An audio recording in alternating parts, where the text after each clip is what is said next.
Hello, I'm Eric Smith, and this is the Low Budget Review Show.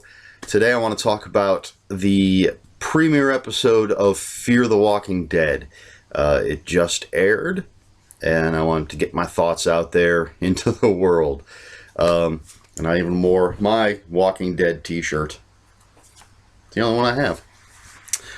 So, I don't believe I'm going to do this for every episode. Maybe if there's like a really great or really bad episode, I might do it again. But since this was the premiere, I wanted to get it out there. If there's anybody who doesn't know, and I would assume anyone watching my videos would already know this, but Fear the Walking Dead is a companion piece to The Walking Dead. I'm not calling it a spin-off because that implies they took characters from the original and gave them their own show, which is not what this is, of course. This is another look at the same zombie apocalypse. And of course, instead of starting sort of in the middle of the zombie apocalypse, we're there at the beginning with this show. And that's, I mean, what else do you need to know? It's a zombie show on AMC. But we are introduced to 4 main characters in this. So the first character we meet is Nick Clark, played by Frank Delane, and he's a heroin addict. There you go. And then we meet his mother, Madison, played by Kim Dickens, his sister Alicia, played by Alicia Debnam Carey, and then his mother's live-in boyfriend, excuse me, Travis, played by Cliff Curtis. Travis Manawa is his name, the character's name. So far, these are our 4 main characters. And we get to meet them at various points in the show, obviously. And I'll get into a little more detail. And I am going to get spoilery, so I will post a spoiler warning before I get into the details of this. Right off the bat, I just want to say the biggest complaint I'm hearing from people is that the episode is too slow.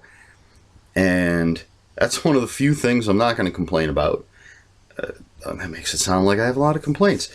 I didn't think this was too slow. I actually like it is a slower pace than most episodes of The Walking Dead.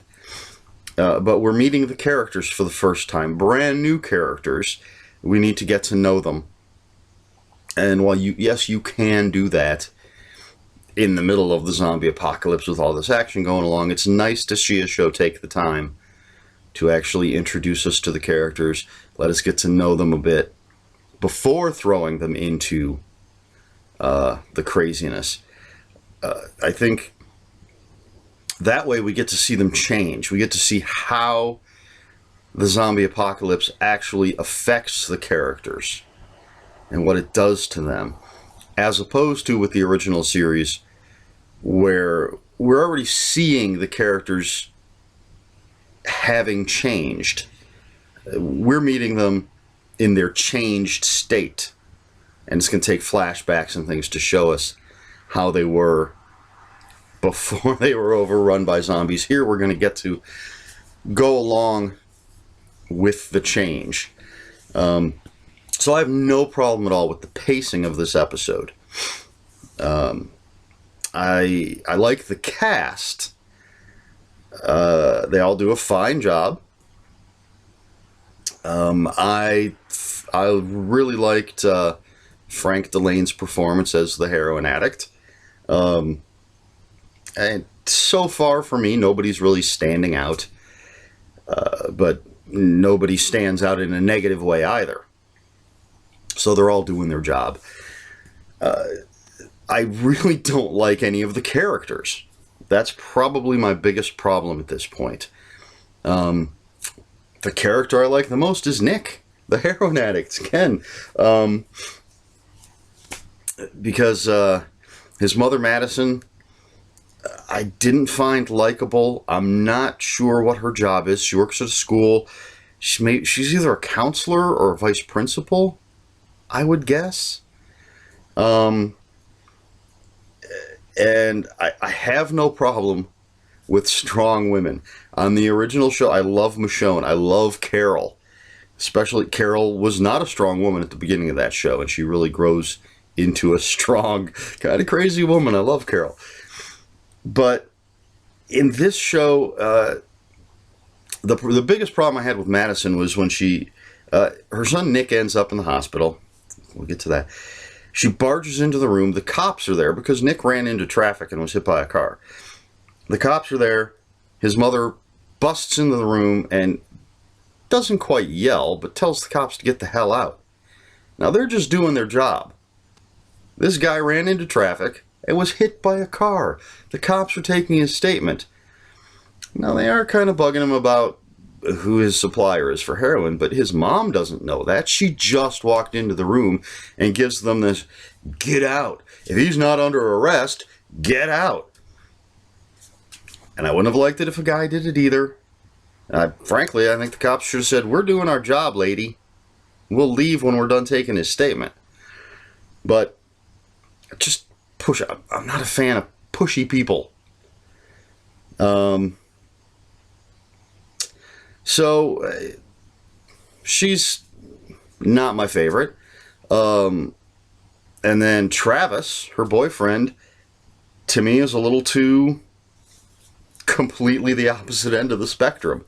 He's a little too wishy-washy, I think, so far. Maybe a little too touchy-feely.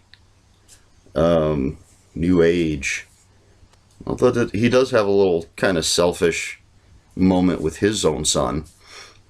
We do meet his ex-wife and his son, and it's his weekend to have his son, and the kid doesn't want to go, and Travis finally gives him that, you know what, fine, screw you, you don't have to come. But I think a lot of single parents probably know that feeling. Alicia, typical nasty, well, maybe nasty's not the right word, typical high school girl with attitude, I suppose. I shouldn't say nasty, because she's not a nasty person. She does care about her brother. But really, none of them were I didn't find any of them that likable. So, there you go. And then we get some ancillary characters, but not enough of them to really, for me to form any real basis of an opinion on any of the characters. Just not really likable characters, in my opinion, so far. We'll see. There's obviously going to be more characters added. We'll see where it goes. And I think you always got to give a pilot a little leeway, unless it's absolutely horrible. I wasn't blown away by this premiere, but I will give it a few episodes and see where it goes and see how it develops. I'm not going to write it off immediately, because it wasn't horrible. I just wasn't blown away by it. Alright, so I think I'm going to get into spoiler territory now, so I'm going to flash up a little sign here.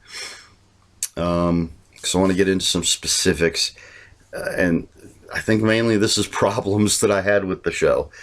So, first of all, this is a problem I have with the original Walking Dead series, which seems to possibly be affecting this Walking Dead series. And I'm not a fan of contrived storytelling, if that makes sense. The opening scene when Nick, the heroin addict, wakes up in the church, it seems to me that the whole point of that scene was to make the audience think that it was already the middle of the zombie apocalypse. Because he wakes up and the church is just completely empty. And it looks like a place where survivors of a zombie apocalypse may have been staying. It's an old abandoned church. People go there to shoot up and everything. So it is... it does look like it's post-apocalyptic. But he wakes up and there's nobody around, and he's looking for this girl, and He can't find her. And then he stumbles across someone who's obviously been killed and chewed on. And then he finds the girl, and she's eating someone's face. And she's got a pole sticking through her. So he freaks out, and he goes running out of the church. And he's running down the street, and there's nobody around, and there's no traffic, and there's no noise. I don't know if we're supposed to be inside his head, and that's why we don't hear anything. Because he's so freaked out and in shock that he's not aware of his surroundings. I don't know if that was the point. But as I said, then he runs into traffic and he gets hit by a car. And immediately, there are just people everywhere. There's traffic everywhere. And that's the, ooh, we tricked you. It's not the zombie apocalypse yet. Look at everybody just living their lives. And I don't like that. I don't understand how, without it being an obvious storytelling device, and not a very good one in my opinion, I don't see how he could have run from the church to where he got hit by the car without us, the audience, seeing a single person, a single automobile, hearing anything. It's the people making the show are trying to trick us, in my opinion. And we've seen it before. At least I've seen it before. So I don't like that kind of thing. And then the false scare with the principal of the school where Madison and Travis work. So obvious. So cliched. Madison walks into the principal's office and he's all hunched over and looks like, oh, something happened to him. He's already a zombie. And the music builds. Oh my God, it's terrifying. And then it just turns out he's sitting funny because he's listening to something. Really? The biggest cliche. Another thing I don't like in shows in general, but they do it in this show, they do it a lot in The Walking Dead, is how everything is so significant to the story. So Travis is a teacher at this school, or same school where his wife works. And of course, they're talking about Jack London in his classroom, and the lesson is on surviving and man against nature and man doing whatever it takes to stay alive. Ooh. I think that might be significant. Really? They couldn't have been talking about The Great Gatsby or some Shakespeare or something. But no. It's a cliche in storytelling, and it's one that always annoys me. When everything has to be significant and tied into the story. Come on. All right, pardon me. I'm getting all worked up, and I need to take a drink. My throat's getting dry. Mountain Dew. Hopefully my sponsor someday. All right, so again, these are the same problems that I have with the original series. I never like it when every little thing has some sort of significance to what's going to happen to the characters. And I'll tell you right now, the original series, I think, is batting 500. There are some great, amazing episodes, and then there's some episodes that I think miss completely. And not because they're boring. I have no problem with a slow burn. I just think they're trying too hard sometimes. And unfortunately, some of that seems to be happening here. But as I said, I'm going to give it a chance. It's the premiere episode. Now I could get really nitpicky. And now I've watched this episode once. I didn't rewind it. I didn't pause it. So anything I saw was something that immediately jumped out at me. And again, this kind of, in the one case, this goes back to another problem that I think The Walking Dead has, which is they sort of warp reality to fit the story. And I know that's a weird thing to say about a show about zombies, but in any fictional world, you have to have rules and then you can't break those rules.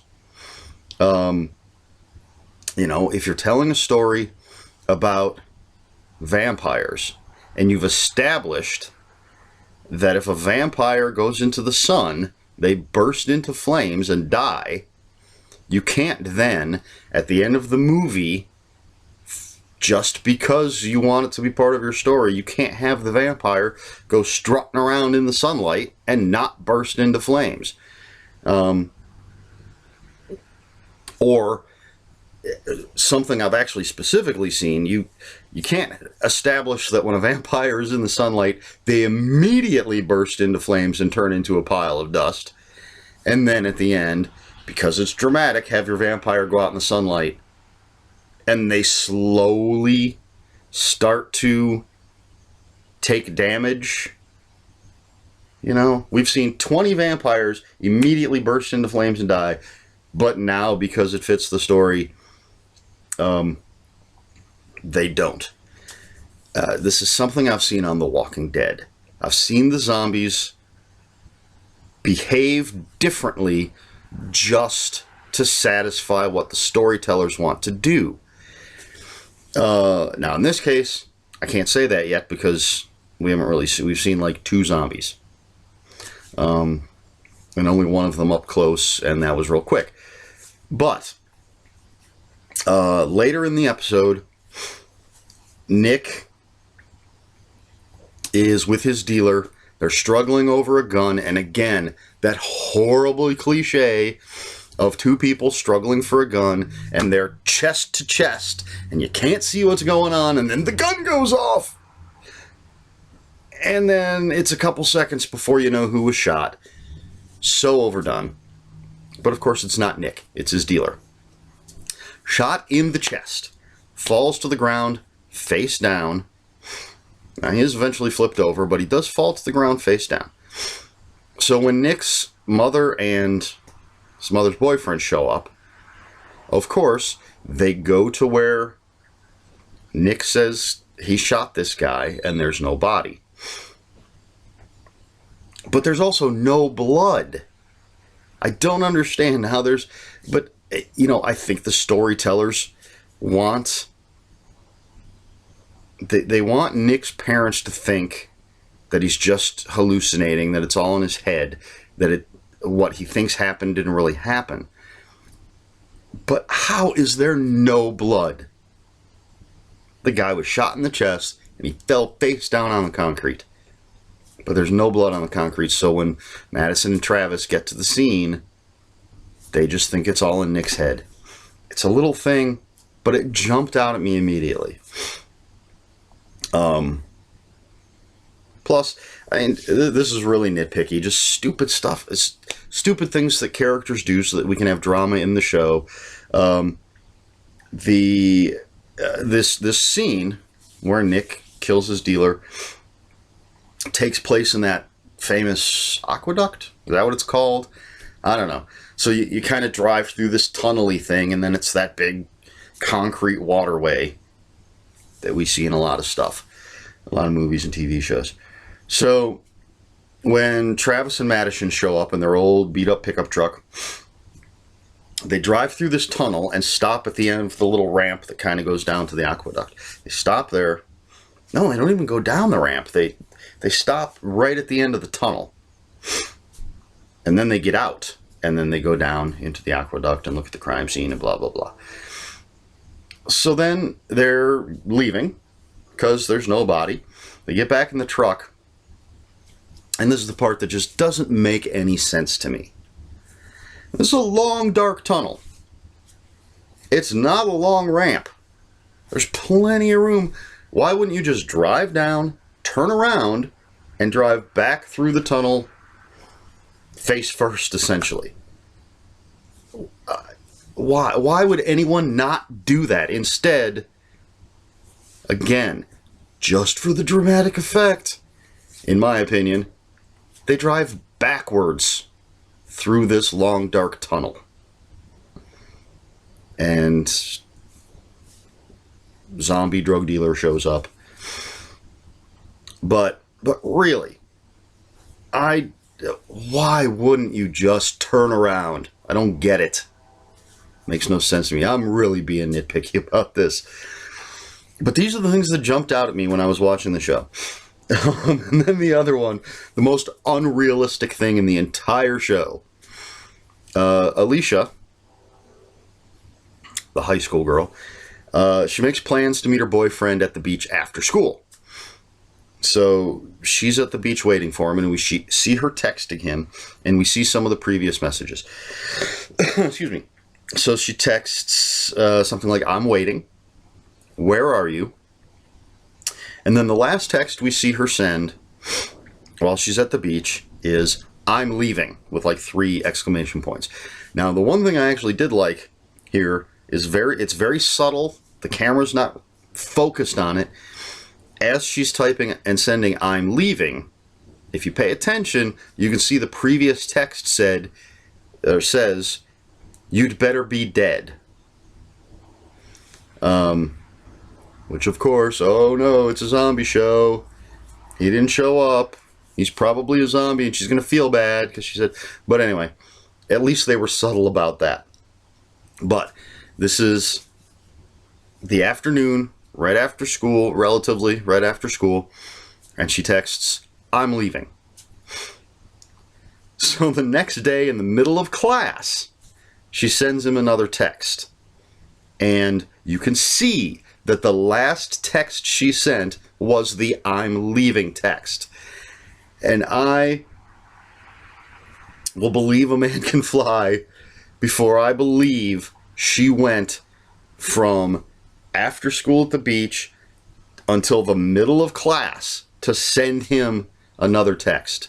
I can't believe that she did not text him at all in that entire time. That's the most unbelievable thing in the whole show. Zombies are more believable than a high school girl not sending at least one angry text to her boyfriend who stood her up. Excuse me. But anyway. So yeah, that's really nitpicky. But again, it's just something that jumped out at me as unrealistic as far as characters go. The zombies, like I said, there really aren't. I think we only see 2 zombies. Well, no, 3. Okay, because I forgot about the drug dealer when I said 2. So 3 zombies. I think we see 3. But at the very beginning, Travis is in the church, the shooting gallery. It's not really his girlfriend, just someone he shoots up with, I think. She's a zombie. We know she's eaten 2 people. So there should be 3 zombies in this church. But when Travis goes to the church, there don't seem to be any zombies. So, and he made plenty of noise in the church. And we've learned that attracts zombies. So if they were already in the church, they should have come after him. Or if they were still in the church, they should have come after him. And even if they couldn't get to him, I think we should have at least heard them. Which seems to me to indicate they're not in the church anymore. But if 3 zombies got out, I would think that the news would be full of bloody, deformed people attacking and eating people. It's not the middle of the zombie outbreak. People don't know that you got to shoot the dead in the head in this world. They don't know that yet. So I think 3 zombies could have done some pretty good damage before they were put down, if they were put down. And even if they only bite a couple of people, that's a couple more zombies. Of course, the zombie apocalypse grows exponentially. So that's sort of, again, I would have expected something more as far as those 3 zombies go.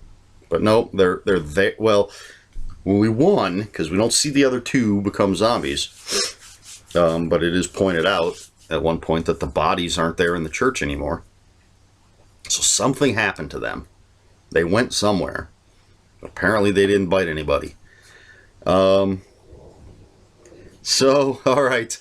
I guess that's enough of me bitching. Just little things, and again, a lot of these are the same things that bother me about not just the original The Walking Dead, but any show. Any show that has this sort of contrived storytelling. Any show where everything is significant. Any show where they break the rules simply to tell the story the way they want to tell it. Bothers me about any show. Bothers me about The Walking Dead, and now it bothers me about Fear the Walking Dead. But as I said, I'm going to give it a chance. I'll watch probably at the very least 2 more episodes to see where it goes, and then I'll decide if I'm going to keep watching it or not.